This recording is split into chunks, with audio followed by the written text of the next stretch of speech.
अगर हम post tensioning की बात करेंगे तो यहां पर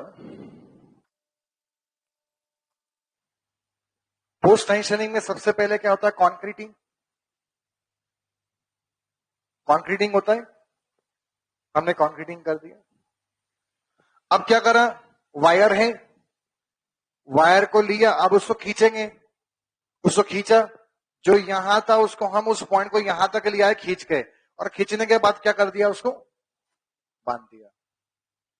ये वाला पॉइंट यहां तक आ गया और ये वाला पॉइंट जो होगा वो आगे निकल चुका होगा।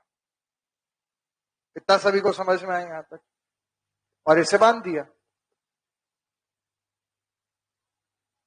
ठीक, अब समझना, जैसा कि मैंने बताया कि जो इलास्टिक इफेक्ट के कारण, प्रॉपर्टी के कारण शॉर्टनिंग होती है,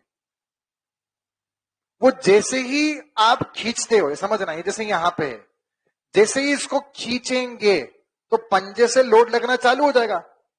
अभी एंकरिंग करके 1.5 महीने के लिए छोड़ा नहीं है, कॉन्क्रीटिंग हुई है, मशीन बुलाई है, अभी मशीन आ चुकी है और यहां से मशीन अभी खींच रही है।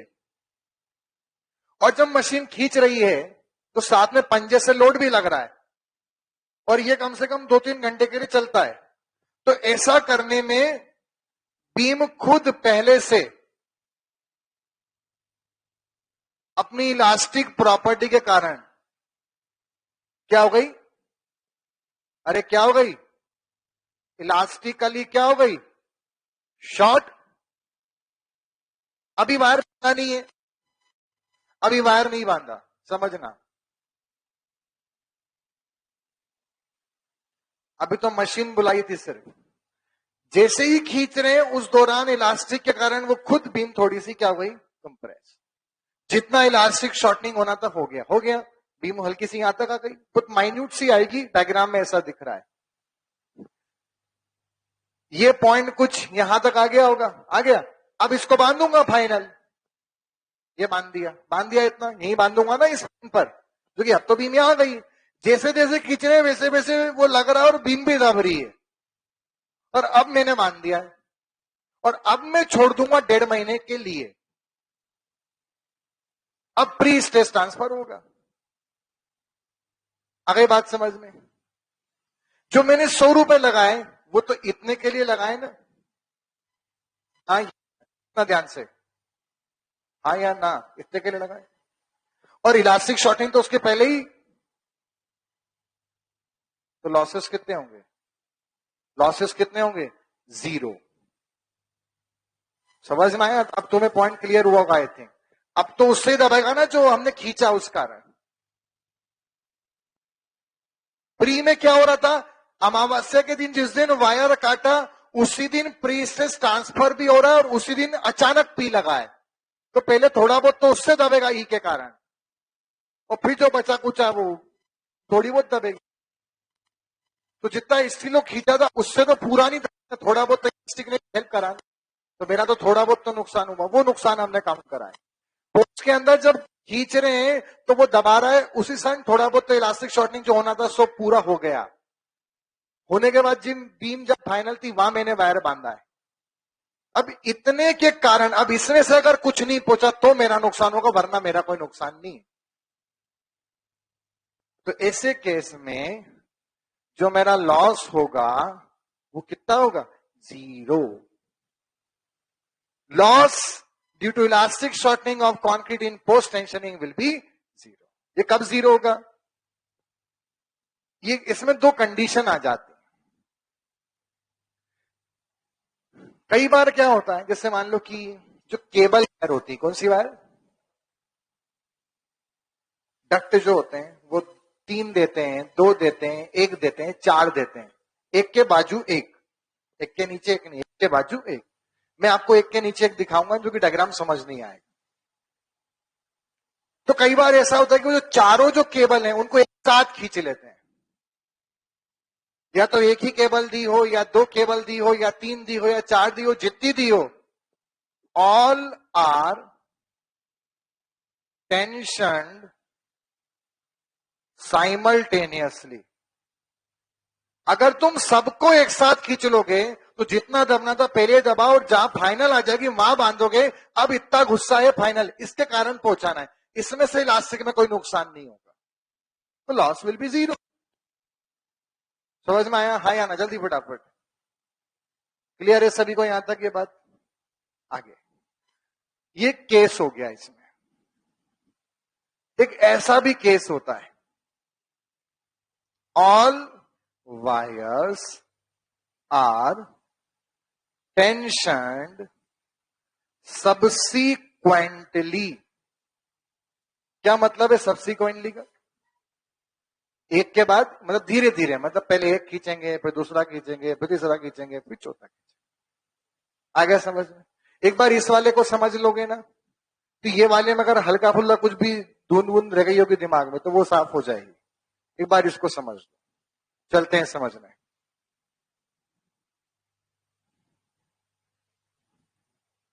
हमने 4 केबल वायर ली, लगाते एक साथ हैं, एक के बाजू एक। मैं एक के नीचे एक दिखाऊंगा। पहला, दूसरा, तीसरा, 3 ले लेते हैं समझने के लिए। 3 केबल हैं, एक इधर डक्ट, एक इधर डक्ट, इधर डक्ट। पहले पहला खींचेंगे, फिर दूसरा खींचेंगे, फिर तीसरा खींचेंगे। ठीक, कंक्रीटिंग हो गई। डक्ट में केबल डाल दिया, मशीन बुलाई, अभी आज ही बुलाई मशीन। पहले वाले को खिंचवाया, ठीक, पहले वाले को खिंचवाया तो बीम थोड़ी सी अंदर आई। उसी क्षण, उसी पल का मतलब समझ गया, 3 घंटे देख 2 घंटा। ये कौन सा है? इलास्टिक।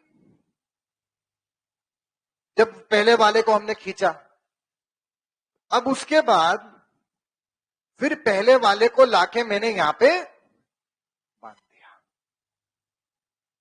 आ गई बात समझ में? अब इतना पहला वाला खींचा हुआ है, इतना, इसमें से अगर कुछ गया इलास्टिक प्रॉपर्टी का, तो वो लास्ट कर लूंगा। बनी बात? जो होना था सो हो गया, मुझे उससे मतलब नहीं है, क्योंकि मैंने तो पहले वाले को आगे यहां बांधा है ना। हाँ या ना? इतनी बात समझ में आ गई? चल, तो अभी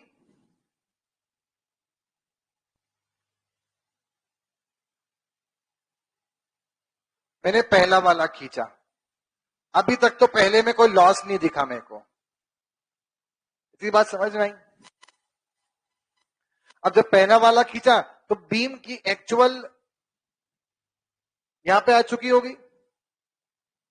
अब दूसरा वाला खींचना चालू करेंगे इस वाले पॉइंट से, दूसरा वाला यहीं से खींचाएगा। जब दूसरा वाला खींचेंगे तो पंजे से फिर फोर्स लगेगा, फिर इलास्टिक प्रॉपर्टी थोड़ी बहुत तो होगी, गुंजाइश। तो जैसे ही ऐसे खींचेंगे तो ये बीम थोड़ी सी और आ गई अंदर, ड्यू टू इलास्टिक प्रॉपर्टी। इसके खींचते दौरान पंजे से लगने वाले फोर्स के कारण। ठीक, मैंने ईमानदारी से 2 को यहां एंकर कर दिया, अभी तो कोई दिक्कत नहीं है। बीम अब एक्चुअल कहां आ चुकी है? जब 1 को करा तो बीम यहां थी, 2 को करा तो बीम यहां आ गई। अब बताओ, ये तो मैंने कंसीडर नहीं किया था, ये तो नहीं करना था। अब बताओ 1 वाले का तो इतने का तो नुकसान हो गया, हाँ या ना? भैया इधर बोर्ड पे 1 वाले में इतने तो नुकसान हुआ कि नहीं हुआ? यहां पे आ गई बात समझ में? ठीक, ये 1 वाले में नुकसान हुआ किसके कारण? किसके कारण? Due to tensioning of second wire. आगे बढ़ेंगे। अब तीसरे वाले को लिया, अब बीम यहां आ चुकी है, अब फिर खींचा, जब खींचने पंजे से फिर फोर्स लग रहा है, थोड़ी सी बीम और इलास्टिकली शॉर्ट हो गई। आ गई बात समझ में? किसके फोर्स के कारण? जो तीसरे पे फोर्स लगा उस कारण। ठीक, और तीसरे वाले को मैंने ईमानदारी से यहां लॉक कर दिया। आ गया समझ में? तीसरे वाले में गुस्सा इतना होगा, वो 1.5 महीने तक अब धीरे धीरे क्या होगा? ट्रांसफर। अब एक बात समझना, पहला वाला भी अब यहां बांधना पड़ेगा फाइनल, और दूसरा वाला भी अब फाइनल यहां बांधना पड़ेगा, तो पहला वाले का तो इतने का नुकसान हो गया ना, और दूसरे वाले का इतने का नुकसान हुआ, और तीसरे वाले में कोई नुकसान नहीं हुआ। नहीं समझ में आया? 1.5 महीने तक ईमानदारी से इसका गुस्सा तो पहुंचेगा, 1.5 महीने तक इसका इतना नहीं पहुंचेगा, और 1.5 महीने तक इसका इतना नहीं पहुंच पाएगा, क्योंकि हमने पैसे इतने के भी दिए थे, इतने के भी दिए थे। अरे हाँ ना, वो समझ में आया कि नहीं आया? तो अगर इमेजिन करो जब सबको साथ में खींच देंगे तो क्या होगा? तो कुछ होगा ही नहीं, जो दबना था वो दब गया, तो यहां बांध दे तब तो कुछ थोड़ी होगा, अब तो 1.5 महीने तक जितना गुस्सा उतना पहुंचेगा। तो कितने होगा ये? 0। पहले वाला खींचा, पहले में कितना नुकसान होगा? Plus due to tensioning of. Second वाले में किसके कारण हुआ? Due to tensioning of. और लास्ट वाले में कितना हुआ? ये क्वेश्चन ऑब्जेक्टिव एग्जाम में पूछेंगे। इलास्टिक फॉर्मूला नहीं है इसका, फॉर्मूला वही, इसका भी फॉर्मूला जो है वो एमएफसी ही है, बट वो एमएफसी कब लेना है ये बस समझना है। सबको एक साथ खींचा तो नहीं लेना है, 1 बाय 1 खींचा तो लास्ट वाले में कितना लेना है लॉस? 0। ऐसा क्वेश्चन पूछते हैं। अगर इलास्टिक शॉर्टनिंग के लॉस की बात की जाए और पोस्ट टेंशन मेथड है, प्रोसेस है, तो किसमें मिनिमम लॉस होगा या 0 होगा? अगर एक के बाद एक खींच रहे हैं तो लास्ट वाले। और सबसे मैक्सिमम किस में होगा?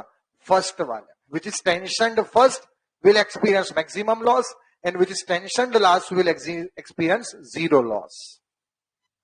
नहीं आया अभी भी समझ में? आ गया पूरा समझ में? छाप तो पूरा है।